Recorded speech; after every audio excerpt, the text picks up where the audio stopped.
think it's time to hear from some practitioners that we have here.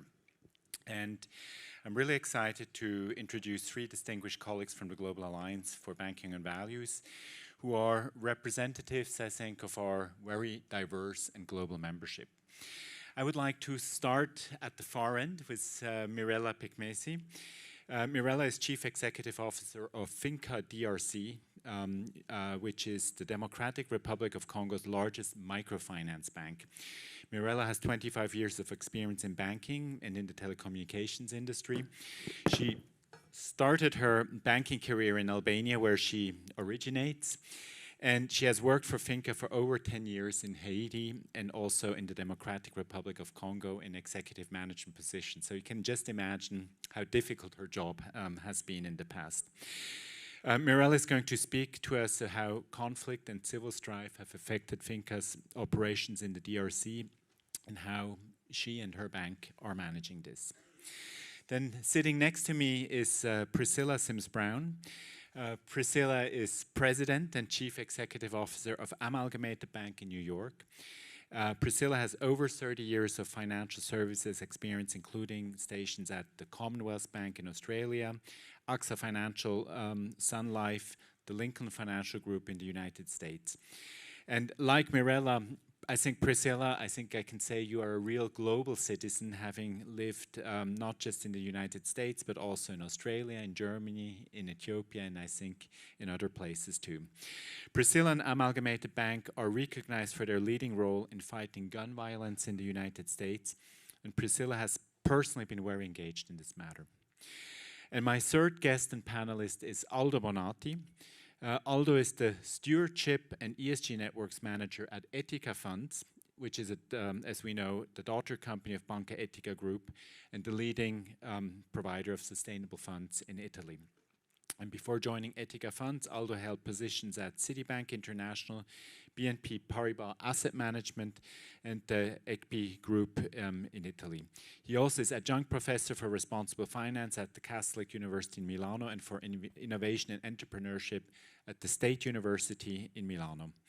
And I think I can also add, Aldo, you're an active member in various working groups of the PRI, the UN Principles for Responsible Investment. But now, without any further ado, I would like to dive into the conversation and hear from all of you. And I'll start with you, Mirela.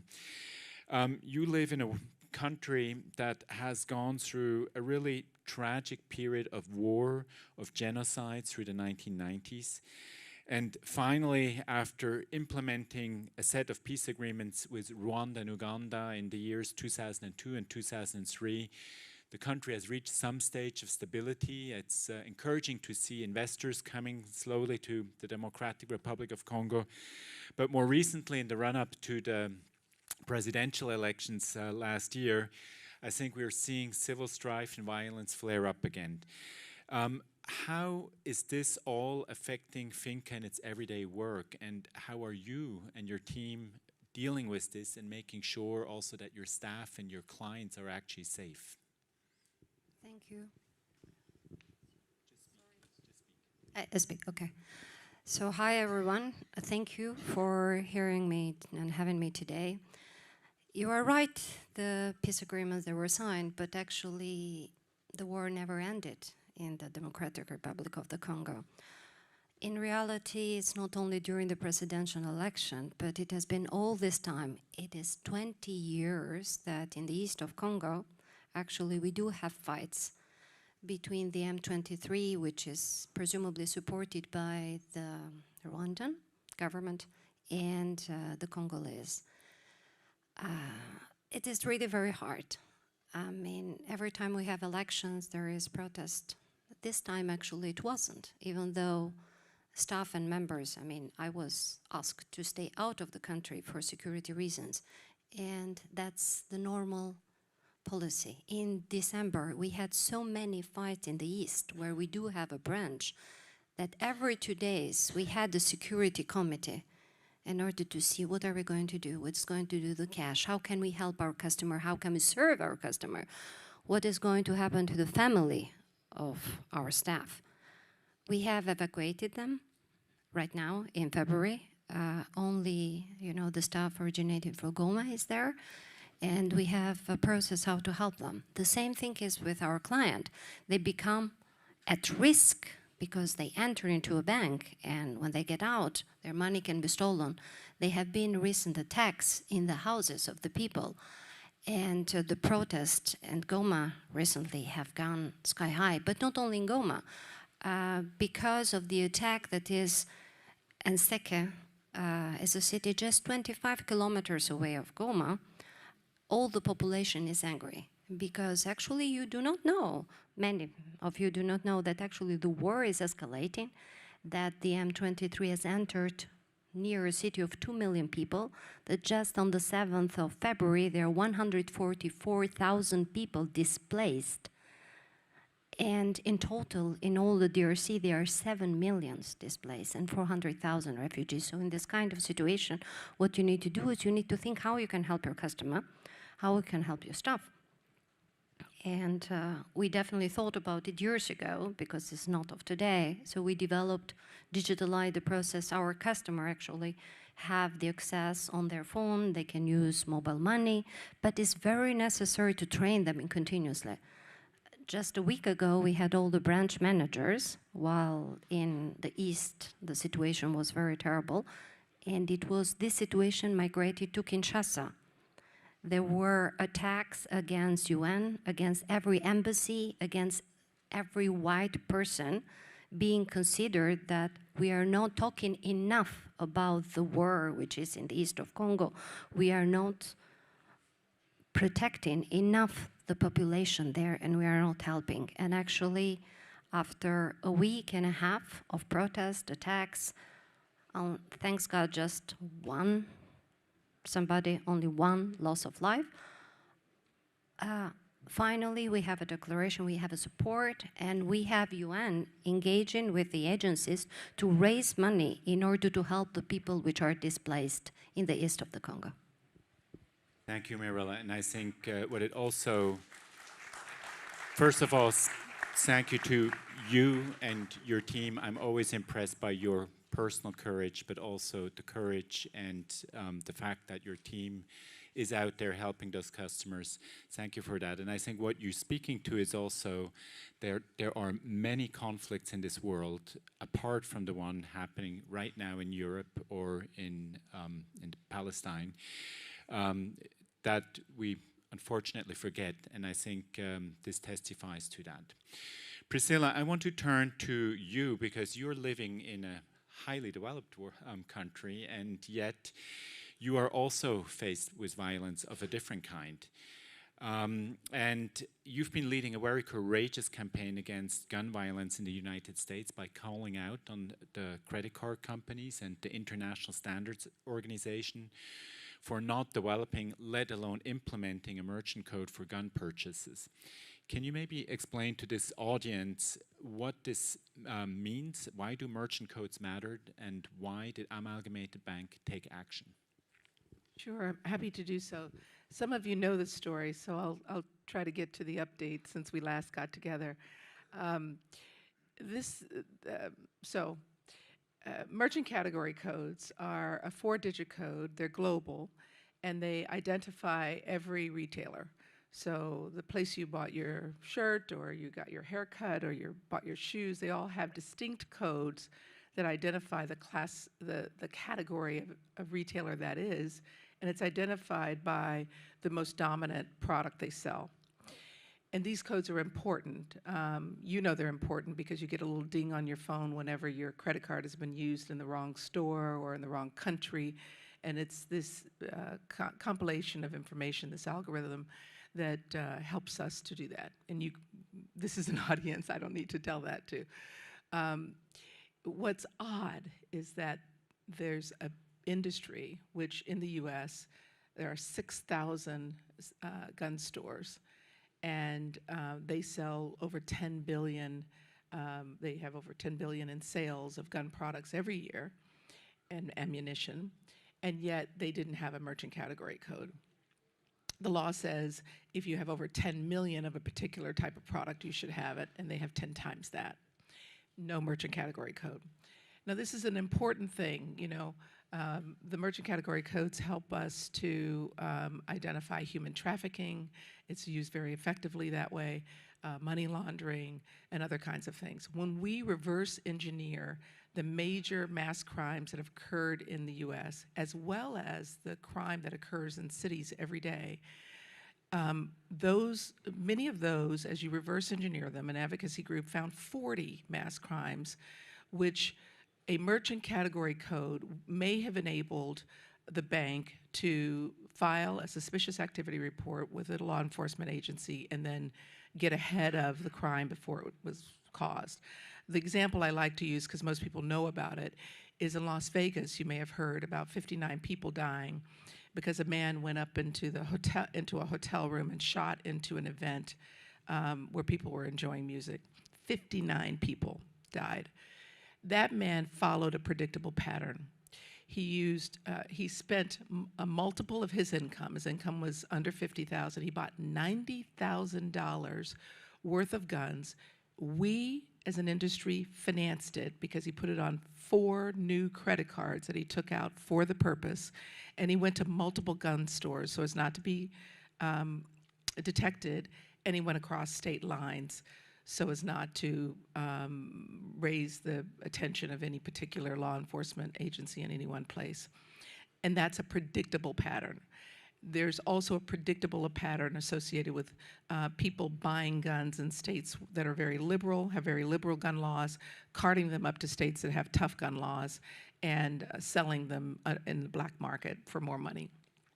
We see this happen. We could see this happen. We could see the purchases happening in Georgia. We could see the money coming into the account in New York if we had a merchant category code for gun stores. So this bank sought to do something about it. It took 3 years of just pushing and pushing and pushing to get a merchant category code through the International Standards Organization based in Geneva. Finally, in September of 22, we got it. Seemed like, well, that's what we thought. Seemed like a really good thing until the NRA went to work.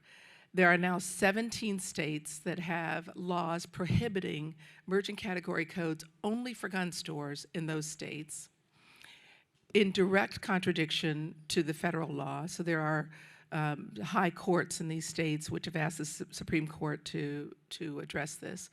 More recently, the state of California has issued a law, passed a bill, thanks to Governor Newsom's hard work, which is consistent with the federal law and now requires credit card companies to activate the codes in that state. That's really good news, because if they're doing it for California, they'll make it available in other states where there are no laws prohibiting it. They had been pausing until this happened, so that's really good news. This is a journey. Like, it's a marathon. We haven't won it yet completely.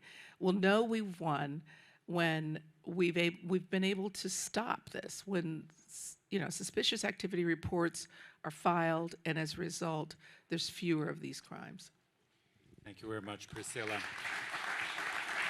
Very impressive, and I think it speaks to both the hope but also the picture of Sisyphus having to keep pushing that ball up the mountain. Aldo, I'm turning to you since we're talking about advocacy, and you've been advocating for the divestment from nuclear weapon investments in the financial industry for a very long time, including in the collaboration with ICANN.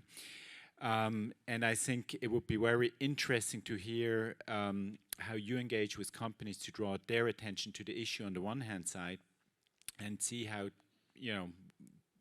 what the progress is. But also what I'd like to know from you, do you see a shift in the financial industry? Okay, thank you, Martin. And firstly, it's a great pleasure to have the opportunity to share views with you, with Priscilla, with Mirela. As you know, we don't actually invest in companies producing any weapons.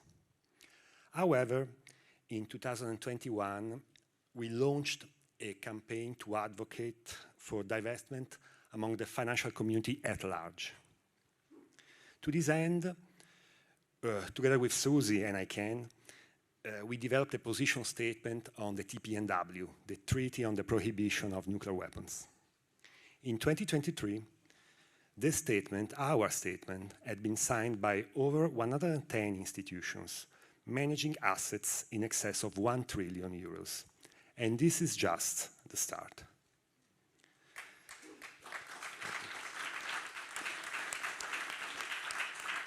And there are, of course, many reasons, countless reasons, why investors should avoid nuclear weapons companies. I would say the most compelling reasons are two. The first is saliency, the moral imperative. The catastrophic humanitarian and environmental consequences of deploying nuclear weapons cannot be controlled in time or in space. The second reason is financial materiality. The threat of actually using nuclear weapons creates a systemic portfolio risk for investors. As nuclear weapons can destroy much of human civilization, their use necessarily inflicts a damage to the economy and harms markets across every geography, every sector, every asset class. And while saliency is a strong motivation for ethical investors like us, any financial operator taking a long-term view cannot ignore the rationale based on materiality. Then, you mentioned if something is shifting, if there are reasons for me to be optimistic. Well, I work with, mostly on these topics, I work with Susie, so how couldn't I be optimistic or positive? Then, jokes apart, there are promising grounds for optimism. I mentioned the joint statement by Etica and ICANN, and I have to say the number of financial institutions that signed the statement almost trebled in the last 2 years. And the growing interest in the statement by many pension funds in different countries makes us confident that we are close to a tipping point. Then another sign, another positive development comes from a report recently published by Pax and ICANN, and just mentioned by Barbara. The data in the report shows that despite an overall increase in the amount invested in nuclear weapons, the number of institutions investing continues to drop. So less institutions, bigger size of investments. Even in the face of government engagement to invest more in arms producers, many financial institutions have developed policies and have stuck to their policy of excluding these companies. Why? This policy is based on concerns about getting caught up in financing weapons of mass destruction. And such concerns are further amplified by the pressure from ethical investors like all of us here today. So we must keep up doing the good job. Thank you, Aldo. I think it's wonderful to hear that. And you just mentioned it, calling out those institutions. If there's much fewer institutions doing this with larger amounts, it becomes even easier to call them out. So I think we're winning, definitely. I'd like to go back to you, Mirela, and let's have a look at the solutions. What can you as a bank do in a difficult context like DRC to prevent violence, to prevent this kind of conflict? Well, it has different dimensions. I mean, first thing is we don't finance them. So we are one of the institutions that definitely have a policy. It's written in our product guidance for every single person that we are not allowed to finance any production, any trade, nothing for the arms. But it's not only that. I mean, you have to know your customer. You need to know who is doing that. It's not easy. Maybe it is very easy in Europe, but it's not easy in Africa to know who does what, where the information is not there. So we train and continues our own staff not only how to protect themselves, but actually how to know the customer. The rules of anti-money laundering, we don't train only our staff, but as a member of the association, which we are the president also, we trained everyone else. So that's a characteristic. But avoiding financing, then you are in a country, in a place where it is already there, the war. So what can you do? So what we do is actually we try to repair. How can you repair? By giving an opportunity. How you give an opportunity? First you inform. So we go where the people displaced are, where the poor of the poor are, and we train them, financial inclusion, digital, equality. We have created products only for women. We have created dedicated products for the poor people. But we also raise guarantees for them because you may understand they lost everything. Their home, their wealth is somewhere else, and they just moved 3 weeks ago, and they came to Goma. What can they do? So actually, it is very important to show them the way. It's very important to show there is light. It's very important to show the road how they can improve their life. So yeah, this is how we help. Thank you. I think that developmental role addressing those root causes, and maybe when we talk about the root causes, Priscilla, in your view, where do you see the root causes for the kind of violence that you've been fighting with your bank, and how do you think financial institutions can address the systemic drivers behind such violence and conflict? Yeah, violence is a symptom of deep problems in a society, right? And I think that's why all of us talk about the interconnectedness, the intersections of all of the things that we do.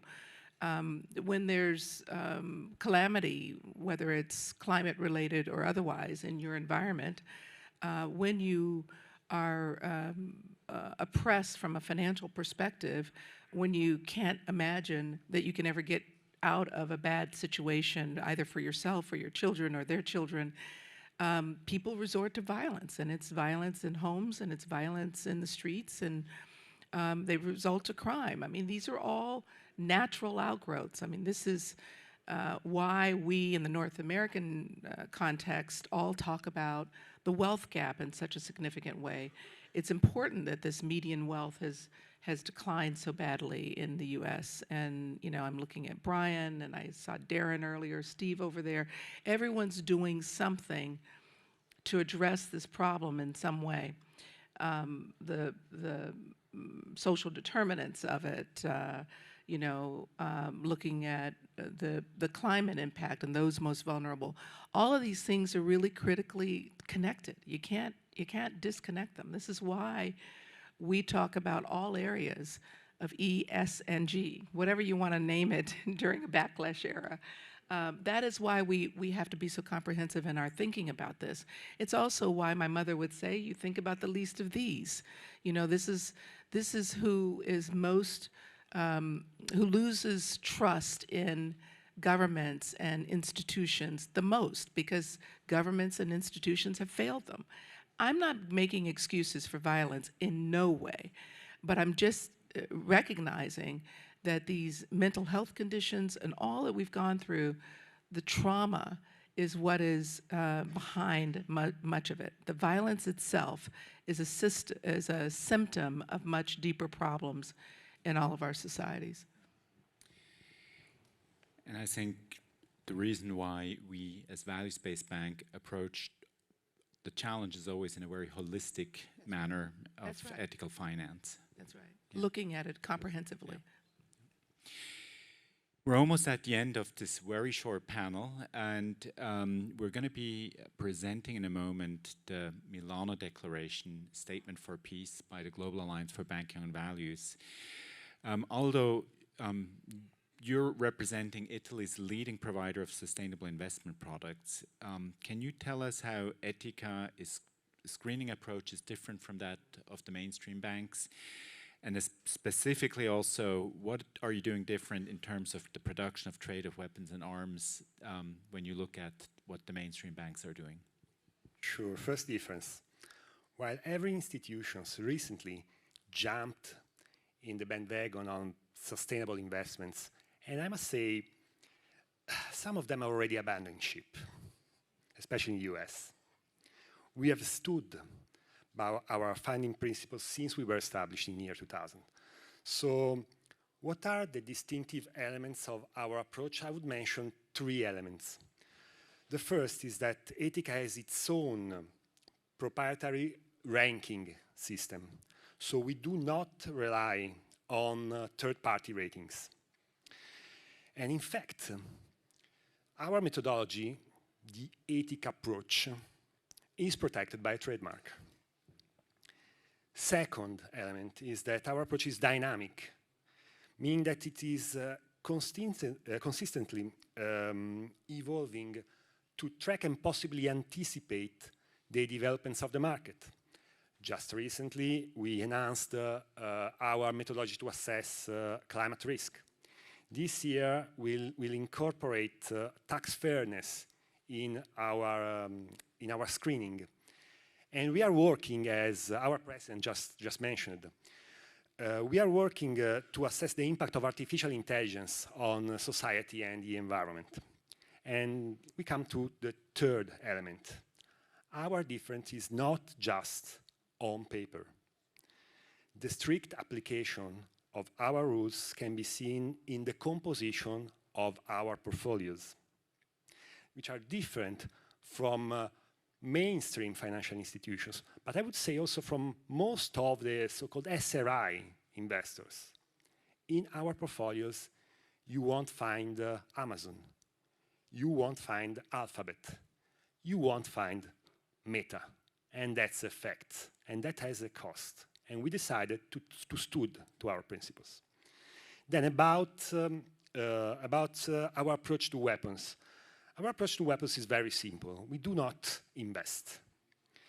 Indeed, we exclude every kind of weapon, including controversial weapons, conventional weapons, and weapons for civil use. What's more, Etica's exclusion encompasses the whole chain of production and distribution, from the manufacture of individual key parts of such weapons to the provision of services to deploy them. But this doesn't stop there. Our assessment is not limited to the direct production. We also screen throughout the value chain of companies to assess any relevant stake in companies that produce arms. And if I have a minute, I could maybe provide an example, a very quick example. So an example of a company is excluded by us for weapons is the car manufacturer Porsche, which is a name that you usually do not exclude because of weapons. So why Porsche? Well, I really need my notes here. So Porsche is actually a relevant shareholder of Volkswagen Group. They own circa 30% of the shares, over 50% of the voting rights. And in turn, Volkswagen is a significant shareholder in MAN Group, a truck manufacturer. MAN has a brand, Traton, which has a joint venture with Rheinmetall to manufacture military trucks. These trucks have been used as platform, and I read here, for multiple rocket launchers capable of firing cluster munitions as one of their combat functions. So that's how deep we go. This is our difference. Thank you, Aldo. I think that's a very impressive example why transparency is one of our most important principles in the Global Alliance. Now, unfortunately, our time is up, but I think you agree with me. Just these 3 very different examples from practitioners have been very illustrious in showing us the connection between the weapons industry, peace, and banking. So thank you so much, Mirela. Thank you so much, Aldo. Thank you so much, Priscilla, for being with us. Give them a hand, please.